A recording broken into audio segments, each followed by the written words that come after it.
land. Hello out there, everybody. We're just going to give it a teeny bit of time, 30 seconds or so, for Instagram to join us. And when Instagram gets here, Instagram has a habit of being, about 30 seconds late to these gatherings. Don't know why. It doesn't seem to be able to learn. But once it gets here, we will begin. Okay. Looks like it's coming through the door right now. Okay. Good morning, everybody, and welcome to DIY Wellness. This is the show for people taking personal growth into their own hands. I'm your host, Brian Hogan, life coach, filmmaker, and clinical therapist, and founder of the S.H.I.F.T model. The S.H.I.F.T model, S.H.I.F.T stands for Somatic, Holistic, Internal Family Transcendence. And this is a way of combining nervous system regulation with internal family systems parts work in order to really dig deep and allow ourselves to experience felt shifts, not just cognitive shifts. So what I want to talk about today is desire. Specifically, today's topic is called Your Desires Are Not Random. Right there. And that's because I really believe they are not. So I want to get into that today and the misunderstanding we have around desire, and hopefully we can get a little bit more clarity around what desire is trying to do, how it's trying to guide us.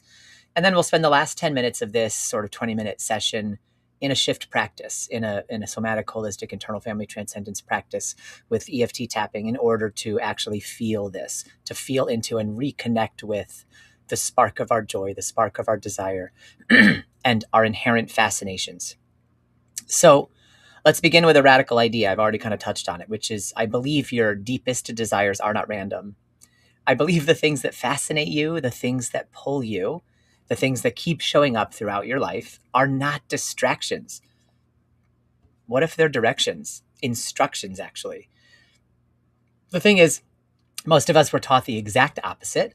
We were taught that desire is suspicious, dangerous, immature, selfish.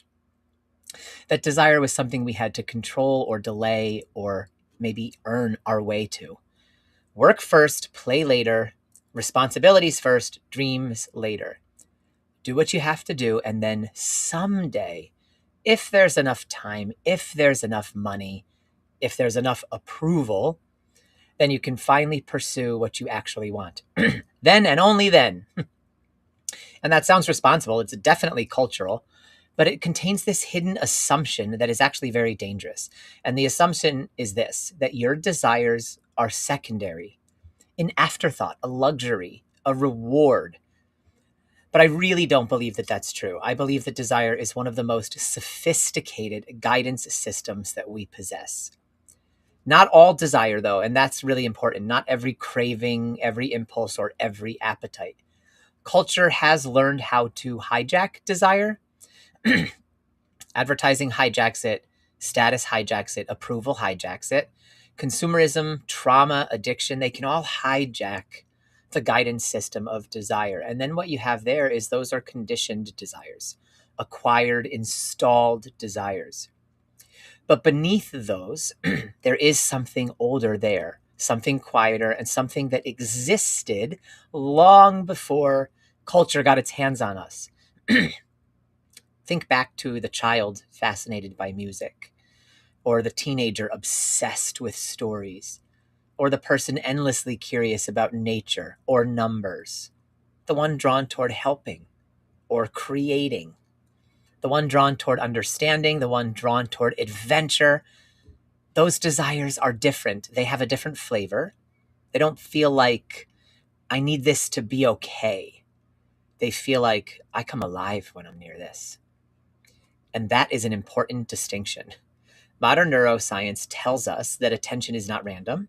Your brain filters billions of pieces of information every moment, yet certain things consistently capture your attention, certain subjects, experiences, and possibilities. Why is that our brain can filter like that? It's because those things that get filtered through matter to you. Not necessarily because they're practical, not necessarily because they are profitable or because they're safe, but because they resonate. And resonance is a clue.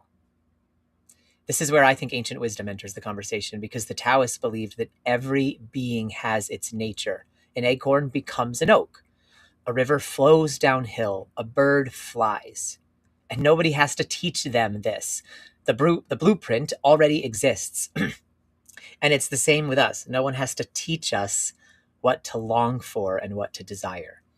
The Stoics called this living in accordance with nature, not with society, not with trends, but with nature. And many mystical traditions suggest that life itself is actually intelligent. And I believe this. I believe I have had experiences with a conscious, intelligent force participating in life with me.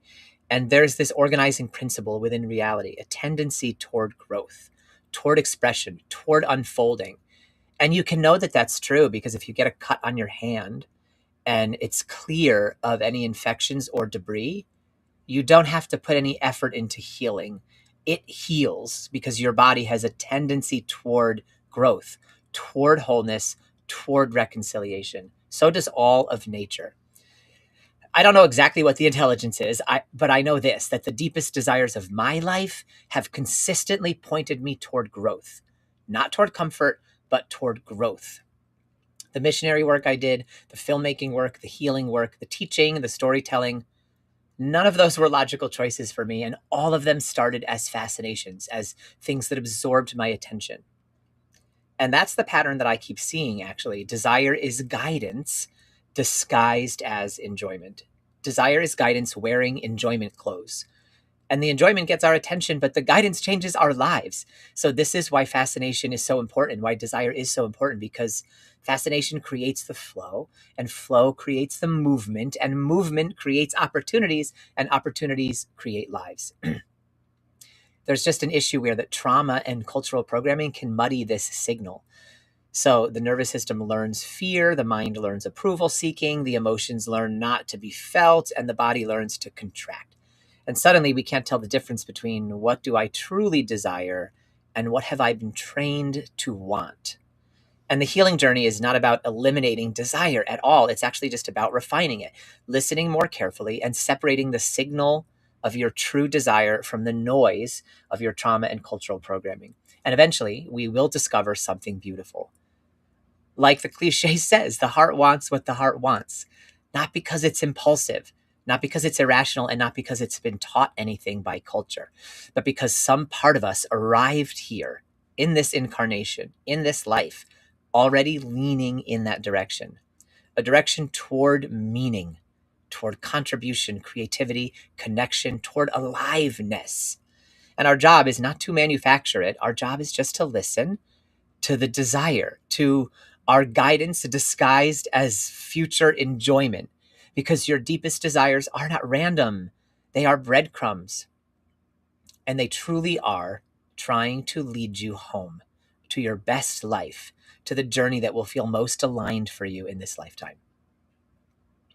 So with that, what I'd like to do now is take the next 10 minutes or so and do a short shift practice, just a few rounds to really connect with desire, to connect with the parts of us that resist desire, that don't trust it, that feel it's dangerous, and the parts of us that know that it's our way forward.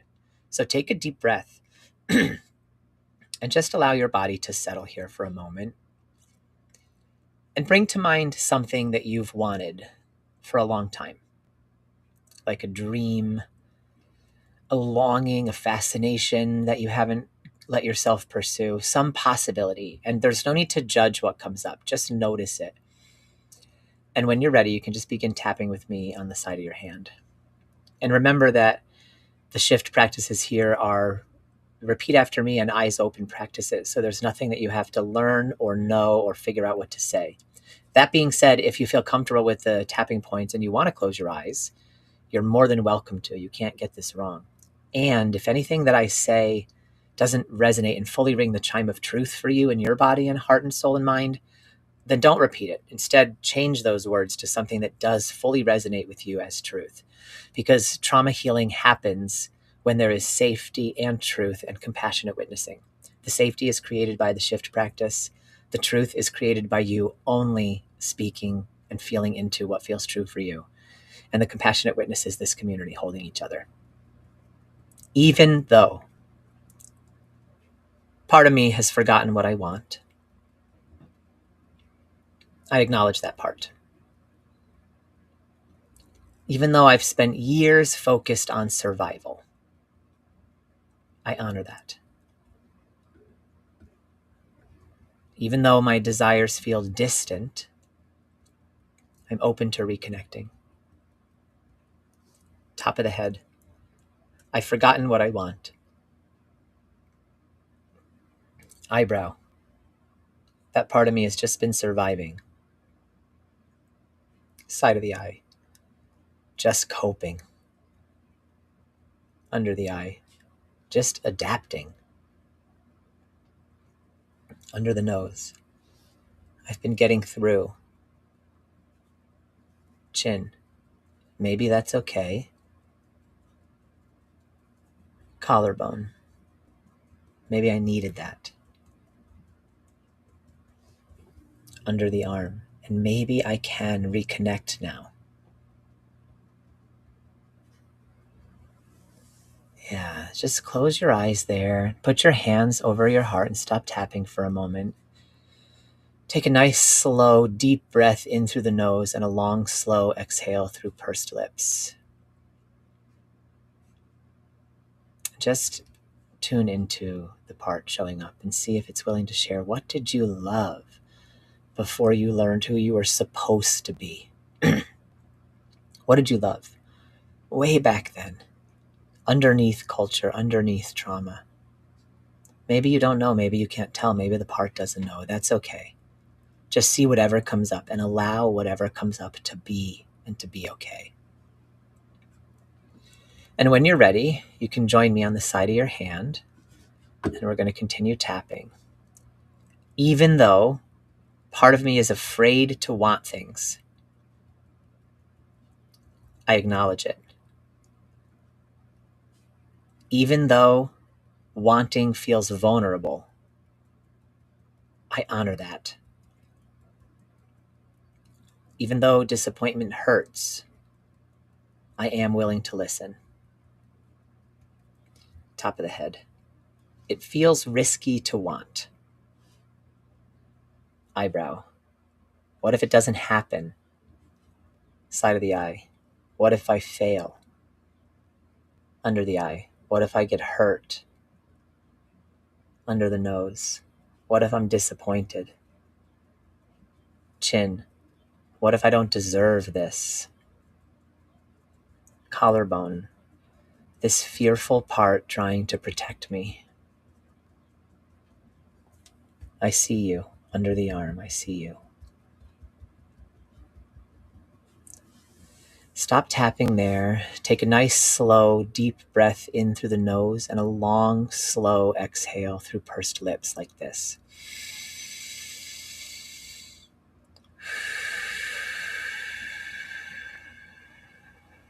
And just notice what this part might be trying to save you from or protect you from by being afraid to want things. We're just going to take a moment here and we're going to tune into a part that might think desire is selfish. Just give that part some space and some understanding too. So join me when you're ready on the side of your hand. Even though part of me thinks desire is selfish, I acknowledge that. Even though I was taught to put myself last, I honor that conditioning. Even though I feel guilty wanting things, I am open to another perspective. Top of the head. Desire feels selfish. Eyebrow. I should be practical. Side of the eye. I should be responsible. Under the eye. I should stop wanting. Under the nose. This guilt. Chin. This conditioning. Collarbone. This old story. Under the arm. Maybe desire is guidance. Okay, stop tapping there. And just tune in to your inner experience right now and allow it to be whatever it is. Allow acceptance to come up if that's happening. Allow resistance to come up if that's happening, or even irritation or boredom or frustration. These are all normal responses as we disrupt old, well-worn patterns, and we disrupt them gently with compassion and without judgment, because we know why they're there, how they came to hold the beliefs they came to hold. So we're going to do 2 more rounds, and then we're going to do a visualization to close. So this time we're going to touch into the part that knows what you want, even though it might not fully trust, even though it has doubts. Even though I don't trust my desires yet, I acknowledge them. Even though the path isn't clear, I am willing to listen. Even though I have doubts, I am open to guidance. Top of the head. Something in me knows. Eyebrow. It has always known. Side of the eye. It keeps whispering. Under the eye. It keeps pulling gently. Under the nose. It keeps calling lovingly. Chin. It hasn't disappeared. Collarbone. It has been patient and persistent. Under the arm. And I am listening. I am listening to my desires in a new way. And then just carry on tapping. Tap for a few moments here on your collarbone and just tune into what's coming up as you try to lean into a stance of listening to and acknowledging the desires that have been there all along. Underneath, however subtle, however weak or small or loud and bright the signal might be, notice what comes up as you tune in a different way. What is it that keeps calling you no matter how many times you ignore it? What is it? And just notice what comes up. And then join me. We're going to move into a little bit of tiptoeing into trust, trusting desire just a little. Even though I don't have all the answers, I am willing to trust the next step. Even though I cannot see the whole path, I can follow the next breadcrumb. Even though uncertainty exists, I am open to possibility. Top of the head. I can trust the next step. Eyebrow. I can follow fascination. Side of the eye. I can follow curiosity. Under the eye. I can follow aliveness. Under the nose. I can follow resonance. Chin. I can trust myself. Collarbone. I can listen. Underarm. I can embrace my desire because it is not random. Okay, stop tapping there. Put your hands over your heart if that feels aligned, and then you can close your eyes if that feels safe, or cast them down. And just imagine all of these parts with their complex relationships to desire gathered together. The part that forgot what you desire. The part that is afraid of what you desire. The part that feels guilty about it. The part that doubts it, doubts that it's worth it. And the part that knows it's right. Even the parts attached to conditioned desires, approval, status, comfort, control. Notice that none of them are being judged here. None are being exiled or shamed. All of your parts with all of their desires, they're simply standing together in the presence of the inner wizard, the self, you. The awareness beneath all the noise. And as they stand there, they begin to relax just a little because they recognize something. They don't have to figure everything out in your presence. They don't have to know the entire path. They only need to trust the next breadcrumb, the next fascination, the next spark, the next quiet yes. So take a breath and remember, your deepest desires are not random. They are guidance wearing the clothes of enjoyment. So thank you so much, everybody, for being here. If what you heard resonates with you, then please share this video with those you know who might appreciate the message. And if you have any questions, or if you're trying this stuff out and you want to share your journey in the comments, please do so. I'd love to be there for you and help you get unstuck, because remember, DIY wellness means do it yourself, but that does not mean that you have to do it all by yourself. That's why I am back every Tuesday at 8:30 a.m. Eastern time. Until then, keep taking personal growth into your own hands. Much love, everybody.